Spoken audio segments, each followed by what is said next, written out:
കിട്ടി കിട്ടി. അത് വർക്ക് ഏരിയായിരിക്കല്ലേ? അതെ, പക്ഷെ ഞങ്ങൾ ആരും അങ്ങോട്ട് പോവാറില്ല. നിങ്ങൾ ആരും വരണ്ട, ഞാൻ പൊക്കോളാം. കളിക്കാൻ ഞാനും കൂടാം.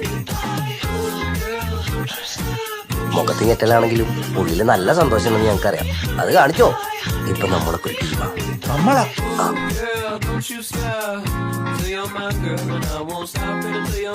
എന്താ തട്ടിമ്പുറം അവിടെ എന്താ? ഒന്നുമില്ല സാറേ, കാരണന്മാരായിട്ട് കൂട്ടിയിട്ടേക്കണം. ഇതൊക്കെ വലിയ റിസ്കാ. ഏയ് അതൊക്കെ തുടക്കത്തിൽ തോന്നാം. ഇന്നായി കഴിഞ്ഞ പിന്നെ ഭയങ്കര ത്രില്ല. പിന്നെ അത് തന്നെ ചെയ്യാൻ പറ്റും. സുല്ല് ഞാൻ കളി പറ്റും. താൻ ആ സ്കൂട്ടറിൽ കൊണ്ടുവരുന്ന ചാക്കിൽ എന്തായിരുന്നു? ഇങ്ങനെ നുണവരല്ലേട്ടാ, നാവ് ചീഞ്ഞു പോകും.